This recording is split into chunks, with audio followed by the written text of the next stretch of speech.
जम्बू जू के उद्घाटन के शुभ अवसर पर सबसे पहले मैं वन्य जीवों के संरक्षण के लिए काम करने वाले सभी सहयोगियों का अभिनंदन करना चाहता हूं और इस वाटिका के निर्माण कार्य में जुटे सभी श्रमिक भाइयों एवं वन विभाग के कर्मचारियों का भी अभिवादन करता हूं।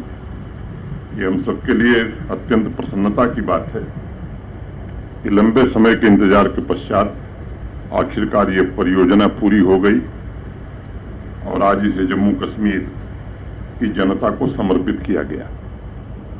मैं उसके विस्तार में नहीं जाना चाहता हूं, विवरण आपको बताया गया है। ये 62 करोड़ से थोड़ी ज्यादा लागत में मुझे लगता है कि फुल फ्लेजेड जू पहली बार जम्मू कश्मीर में बना है, जो इतने खूबसूरत हिली एरिया में स्थित है। शिवालिक पहाड़ियों की तलहटी में 70 हेक्टेयर में फैले इस जू के पहले फेज ने जम्मू संभाग में एक और टूरिस्ट डेस्टिनेशन केवल नहीं जोड़ा है, बल्कि हम जिस क्वालिटी ऑफ लाइफ के विजन की बात करते हैं उसकी सिद्धि भी की है। हिली एरियाज और परफेक्ट पिकनिक स्पॉट होने की वजह से इसका अनोखापन स्वाभाविक रूप से पर्यटकों के लिए एक आकर्षण का केंद्र होगा और जम्मू संभाग में इस प्रोजेक्ट के जरिए टूरिज्म की संभावनाओं को नई ऊर्जा जरूर मिलेगी। जैसा बताया गया कि माता वैष्णो देवी के दर्शन के लिए देश भर से जो श्रद्धालु आते हैं वो उसमें से अधिकांश लोग हमारे विद्यार्थी, आसपास के निवासी निश्चित रूप से आने वाले दिनों में यहां भी आएंगे और ये प्रयास हमको अनवरत करना होगा। और मैं समझता हूं कि टूरिज्म की दृष्टि से यह जो काम है ये एक मील का पत्थर साबित होगा। जम्बू जू का उद्घाटन ऐसे समय में हुआ है जब पूरे देश में नहीं बल्कि देश के बाहर भी जम्मू कश्मीर की चर्चा हो रही है। G20 की बैठक का जिक्र अभी भारत भूषण जी ने किया। मैं मानता हूं कि जम्मू कश्मीर के 1 करोड़ 30 लाख से ज्यादा नागरिकों को इस आयोजन ने गर्व से भर दिया है। वैसे तो बैठक टूरिज्म वर्किंग ग्रुप की थी। मुझे लगता है कि जो लोग दुनिया के 27 देशों से आए थे, यहाँ की गौरवशाली सांस्कृतिक परंपरा का जो अनुभव करके गए हैं वो विश्व पटल पर निश्चित रूप से रखेंगे। और एक बात जो मैंने महसूस की है, ये ठीक है कि प्रशासन के हमारे सहयोगियों ने जिन रात मेहनत करके इस आयोजन को सफल बनाया, लेकिन जो एक बड़ा परिवर्तन आया है जम्मू कश्मीर के हर नागरिक के मन में राष्ट्र प्रथम की भावना इससे बहुत ही बलवती हुई। नेशन फर्स्ट की जो भावना है वो बहुत बलवती हो गई और उसका प्रदर्शन हमने देखा है। उन तमाम लोगों के बयानों के बावजूद जो तरह तरह की अटकलबाजियां बयान दे रहे थे, जिस तरह से लोगों ने बढ़ चढ़ करके हिस्सा लिया और सहयोग किया, खासतौर से युवा पीढ़ी ने, महिलाओं ने, वो निश्चित रूप से सराहनीय रहा है। और मैं आत्मविश्वास के साथ कह सकता हूं कि आज जम्मू कश्मीर अपने विकास के पथ पर शिखर की ऊंचाइयों को छूना चाहता है। लंबे समय बाद माननीय प्रधानमंत्री जी के नेतृत्व में विकास की एक नई जमीन तैयार हुई है और आज एक ऐसे मुकाम पर हम खड़े हैं जहां विकास की वृद्धि दर इस रफ्तार को और तेज कर सकती है, इसकी पूरी संभावना है। मैं जम्मू कश्मीर के सभी नागरिकों को भरोसा देना चाहता हूं कि ऐसा वातावरण निर्मित करने के लिए यहां का प्रशासन पूरी तरह से प्रतिबद्ध है, जहां मेहनत, नॉलेज और उद्यमिता ये तीनों पुरस्कृत हों तथा समावेशी विकास की प्रक्रिया द्वारा समाज के सभी वर्गों को लाभ मिले। मुझे विशेष रूप से इस बात पर गर्व है कि जम्मू कश्मीर के प्रत्येक नागरिक ने G20 की मीटिंग के माध्यम से देश के पौराणिक मूल्यों को शांति, सौहार्द एवं समन्वय की भावना से विश्व पटल पर रखने का काम किया है। हर एक सेक्टर में प्रगति की नई ऊंचाई हम छू रहे हैं और जम्बूजू जैसे प्रोजेक्ट समाज में पनपी नई विकास ऊर्जा के प्रतीक स्वरूप है। यूनियन टेरिटरी के इस ऐतिहासिक अंतर्राष्ट्रीय समिट के माध्यम से हमारे नौजवानों ने नए अवसरों, नई संभावनाओं और नए भविष्य के सपने देखे हैं। अब उनकी आकांक्षाएं सीमित नहीं हैं, बल्कि वो नई सोच के साथ अपने सपनों को भारत के निर्माण में योगदान देने के लिए तैयार हो रहे हैं। हमें उन सपनों को साकार करने की व्यवस्था निर्मित करनी है, ये हमारी जिम्मेदारी है। और सुनहरे भविष्य को हासिल करने के लिए कदम से कदम मिलाकर वो चल सकें, ऐसा वातावरण हमें बनाना होगा। पिछले 3 वर्षों की अनवरत कोशिशों ने हमारी प्रगति की रफ्तार को 10 गुना कर दिया है और 18-19 में पूरे जम्मू कश्मीर में 9,229 प्रोजेक्ट पूरे हुए थे और पिछले वित्तीय वर्ष में उसके 10 गुना से ज्यादा 92,555 प्रोजेक्ट जम्मू कश्मीर अब पूरा कर रहा है।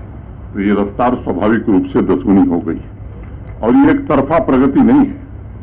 विकास यात्रा में इस बात का ध्यान रखा जा रहा है कि चाहे वो ग्रामीण क्षेत्र हो, शहरी क्षेत्र हो, हर जगह विकास हो, सर्वस्पर्शी हो, समावेशी हो और उसमें एक विशेष बात का भी ध्यान रखने की कोशिश हो रही है कि पर्यावरण को स्थायित्व देने की क्षमता भी हो। सस्टेनेबल डेवलपमेंट हमारी प्राथमिकता नहीं है, बल्कि जम्मू कश्मीर प्रशासन का संकल्प भी है। प्राकृतिक संसाधनों और विकास के संतुलन के इस संकल्प को पूरा करने की और नया रिकॉर्ड बनाने की हर कोशिश हो रही है। प्राकृतिक संसाधनों को सुदृढ़ करने में भी इसके सकारात्मक नतीजे दिख रहे हैं। 55% ग्रीन एवं फॉरेस्ट कवर के साथ जम्मू कश्मीर आज सस्टेनेबल डेवलपमेंट के लिए पूरे देश में रोल मॉडल बनने की दिशा में अग्रसर हो रहा है। जिस तेजी से विकास के काम धरातल पर हो रहे हैं और टाइम बाउंड मैनर में हो रहे हैं, जनता की जरूरतों के मुताबिक हो रहे हैं, उसके केंद्र में भयमुक्त, भ्रष्टाचार मुक्त प्रशासन की प्रतिबद्धता है।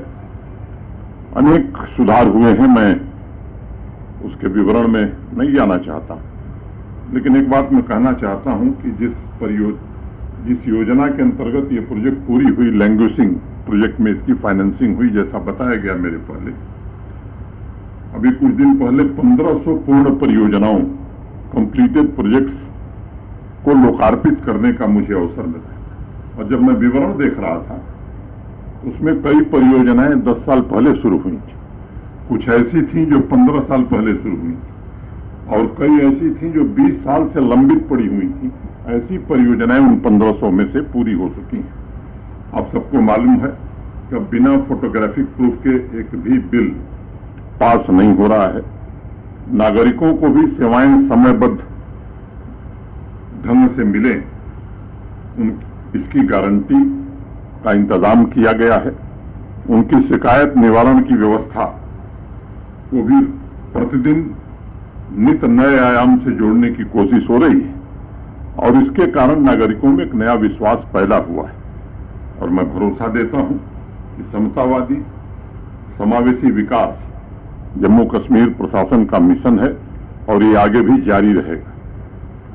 मित्रों, शहर हमारे विकास के केंद्र हैं, जो आर्थिक गति को बढ़ाने के साथ रोजगार के अवसर भी पैदा करेंगे। स्मार्ट सिटी के रूप में जम्मू शहर को नया स्वरूप देने की कोशिश की जा रही है। बुनियादी ढांचों को मजबूत करने का प्रयास हो रहा है ताकि निवेश एवं प्रगति की संभावनाओं को बढ़ाया जा सके। लेकिन यहाँ जम्मू शहर के नागरिक हैं, उनसे मैं निवेदन करना चाहता हूं। अभी दुनिया के दूसरे देशों के जो लोग आए थे, श्रीनगर का पोलो व्यू मार्केट देख करके या झेलम रिवर फ्रंट देख करके आपने देखा होगा, कोई सेल्फी ले रहा था, कोई वीडियो अपलोड कर रहा था। जम्मू का दुर्भाग्य है कि रघुनाथ बाजार के लिए पैसा है, प्रशासन कोशिश कर रहा है, लेकिन लोग बनने नहीं दे रहे। रेजिडेंसी रोड में प्रोजेक्ट सैंक्शन हुई तो वहीं के एक निवासी ने जाकर कोर्ट में स्टे ले लिया।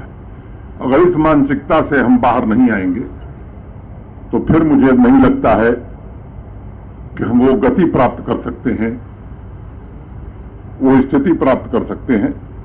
मैं इस बात का जिक्र इसलिए कर रहा हूं कि हमें भी अगर विकसित जम्मू देखना है, अगर हम चाहते हैं कि देश भर और दुनिया भर के पर्यटक यहां आवे, तो हमें अपनी सोच में भी थोड़ी बदल तो करनी पड़ेगी।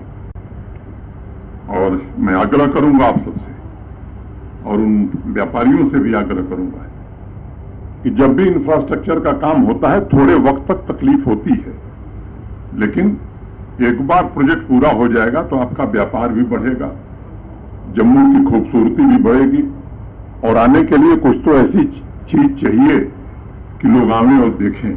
मैं आप सबसे निवेदन करना चाहता हूं कि इसमें भी आप सहयोग करें। आज हम आर्थिक तेजी के साथ शहरों और गांवों में रहने वाले नागरिकों को पूरी तरह एम्पावर करने की कोशिश कर रहे हैं ताकि उनके सपनों को पूरा किया जा सके और नए लक्ष्यों की प्राप्ति का जज्बा भी उनके भीतर पैदा हो सके। हम शहरों और गांवों में रहने वाले अपने नौजवानों को इंटरप्रेन्योरशिप के नए मौके उपलब्ध कराने के लिए भी कठिन परिश्रम कर रहे हैं और मात्र एक साल के भीतर 82,000 से ज्यादा यूनिट हमारे नौजवानों ने, जिनकी संख्या 2,85,000 है, खुद की यूनिट लगाई है। मिशन यूथ के अंतर्गत 70,000 नौजवान बच्चों बच्चियों को स्वावलंबी बनाने में हमें सफलता मिली है और इसके कारण सामाजिक और आर्थिक रूप से सशक्त बनकर जम्मू कश्मीर स्वाभाविक रूप से राष्ट्र के निर्माण में अपना योगदान देने के लिए पूरी तरह से तैयार है। जम्मू कश्मीर को समृद्ध बनाने की दिशा में अनेक उपलब्धियां हमने हासिल की है। एक आंकड़ा मैं जिक्र करूंगा, 2020 में एक्साइज का रेवेन्यू 10 करोड़ रुपया था, इस साल 300 करोड़ हो गया। और दुकान कौन लोग चलाते थे? उनके दादा भी चलाते थे, उनके पुत्र भी चलाते थे, उनके ग्रैंडसन भी चलाते थे।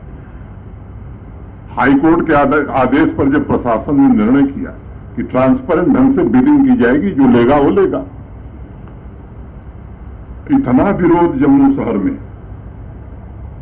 हर क्षेत्र के लोग, साहब ये तो ऐसे लोग आ गए हैं जो हमारी रोजी रोटी छीनना चाहते हैं। अरे भाई, आपके पिताजी की संपत्ति पर आपका अधिकार है, ये पारदर्शी ढंग से व्यवस्था चले, उसमें लोगों का लाभ होता है।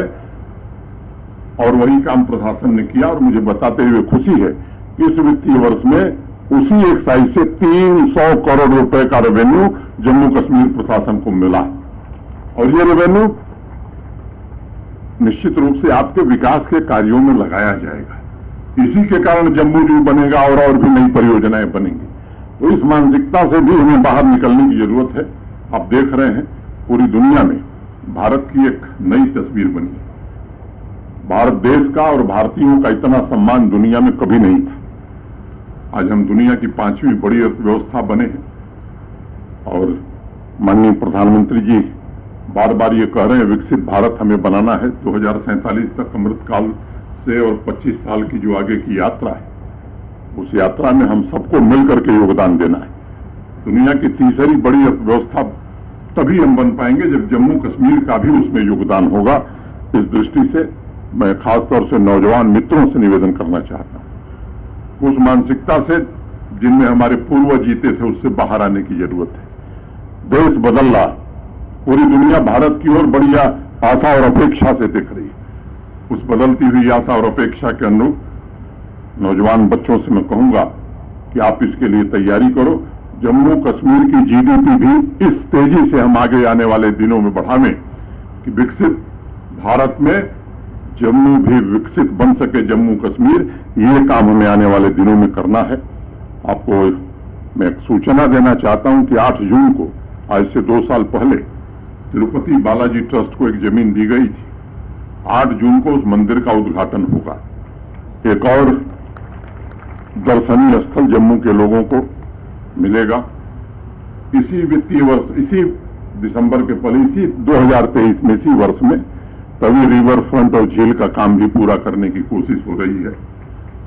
पिछले दिनों सुचेतगढ़ आप में से अनेक लोग जा रहे हैं, देख रहे हैं। लाइट एंड साउंड प्रोग्राम भी बहुकोट में आपने देखना शुरू कर दिया है।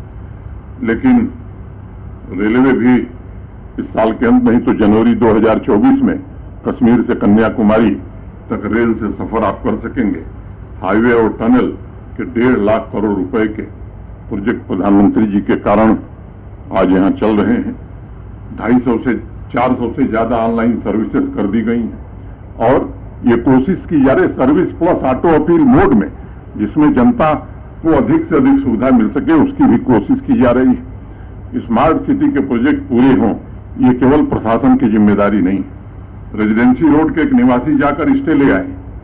रघुनाथ बाजार के लोगों को अभी पिछली बार जब मैं आया था तो मैंने divisional commissioner, ADGP, DC Jammu, इन सब लोगों को और हमारे जो म्यूनिसिपल कमिश्नर है, हमने उनसे कहा कि एक बार उनसे बात करिए, उनको लाभ समझाइए कि इसका लाभ क्या होने वाला है। जम्मू शहर और खूबसूरत हो, इसमें प्रशासन हर कोशिश करेगा, लेकिन जम्मू के नागरिकों को भी मुझे लगता है कि अपनी जिम्मेदारी का एहसास होना चाहिए और केवल अधिकारों से नहीं, अपने कर्तव्यों के प्रति भी सचेत होने से कहीं भी विकास की गंगा बहती है। यही निवेदन करते हुए मैं धीरज गुप्ता जी, सुरेश गुप्ता जी, उनकी पूरी टीम को हृदय से बधाई देना चाहता हूं और इसके कारण एक नया विश्वास लोगों में पैदा होता है और अब मुझे लगता है कि दुनिया की कोई ताकत किसी भी तरह का षड्यंत्र जम्मू कश्मीर को तरक्की की नई ऊंचाई छूने से नहीं रोक सकता है। सबसे बड़ी आवश्यकता इस बात की है कि हम सब एकता की ताकत के साथ समाज के सभी वर्गों की कामयाबी के लिए काम करें। एक प्रगतिशील, आधुनिक और समृद्ध जम्मू कश्मीर के लिए हम अपने को समर्पित करें। मैं एक बार पुनः जम्बू जू के उद्घाटन की सभी नागरिकों को विशेष रूप से बधाई देता हूं। बहुत बहुत धन्यवाद। जय हिंद।